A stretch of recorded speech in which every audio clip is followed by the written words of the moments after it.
ഞാൻ ചെറുപ്പം മുതലേ ഇവിടെ ജീവിക്കുന്നത് സ്റ്റാലിന്റെ റഷ്യയിലായിരുന്നില്ല. ജവഹർലാൽ നെഹ്റു നേതൃത്വം കൊടുത്ത കോൺഗ്രസ് ഭരണത്തിന് കീഴിലായിരുന്നു രാജ്യമാകെ.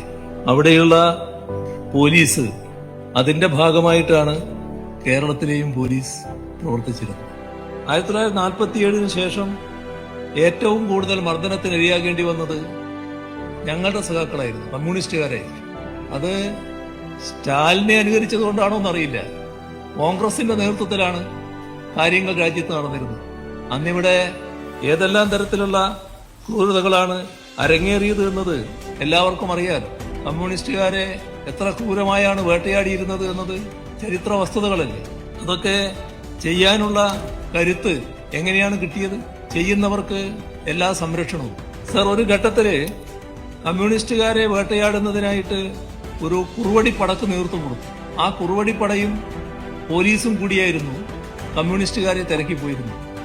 ലോക്കപ്പിനകത്ത് മർദ്ദനം മാത്രമല്ല, ലോക്കപ്പിനകത്ത് ഇടിച്ചിടിച്ച് കൊല്ലുന്ന, അതിക്രൂരമായി കൊല്ലുന്ന അവസ്ഥയുണ്ടായില്ലേ സർ? ലോക്കപ്പിലിട്ട് തല്ലിക്കൊല്ലല് മാത്രമാണോ? ലോക്കപ്പിലുണ്ടായിരുന്നയാളെ അവിടുന്ന് ഇറക്കിക്കൊണ്ടുപോയി പാടിക്കുന്നില് നിർത്തിയല്ലേ വെടിവെച്ച് കൊന്നത്? 1950 ഇത്. നമ്മുടെ രാജ്യം റിപ്പബ്ലിക്കായതിനു ശേഷമല്ലേ? കമ്മ്യൂണിസ്റ്റുകാരെ എന്തും എന്നുള്ള അവസ്ഥയായിരുന്നില്ലേ? അതല്ലേ ഉണ്ടായത്? ഏതെങ്കിലും നടപടി ഉണ്ടായോ?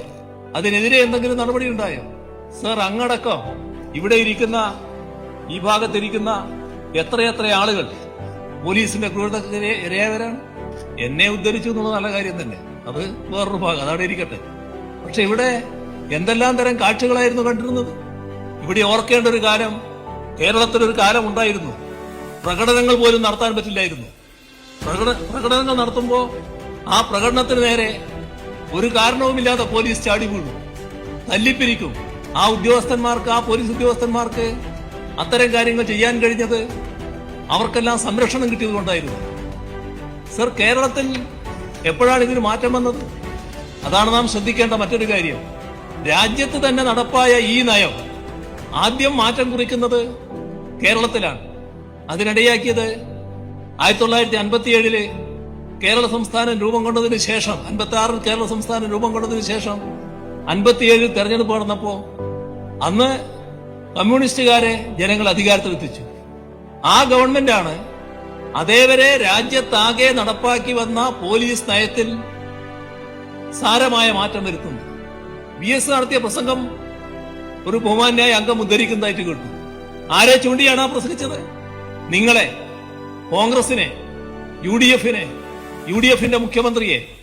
ആ കാലമടക്കം ഏറ്റവും ഒടുവിലുള്ള 2011-16 അടക്കമുള്ള ആ കാലമടക്കം നിങ്ങൾ സ്വീകരിച്ച നയത്തിന്റെ ഭാഗമാണ് VS-ന് ചൂണ്ടി പറയേണ്ടി വന്നത്. അതല്ലേ വസ്തുത? കോൺഗ്രസിന്റെ സമീപനമല്ല ഇവിടെ ഞങ്ങൾ സ്വീകരിച്ചിട്ടുള്ളത്. പോലീസ് എന്നത് ഇവിടെ നേരത്തെ പറഞ്ഞതുപോലെ വലിയൊരു സേനയാണ്. ആ വലിയ സേനയിൽ ഏതെങ്കിലും ചില ആളുകൾ തെറ്റായ കാര്യങ്ങൾ ചെയ്താൽ ആ തെറ്റായ കാര്യങ്ങളെ സംരക്ഷിക്കേണ്ട ബാധ്യത സാധാരണഗതിയിൽ ഞങ്ങൾക്കില്ല. The Voice of India.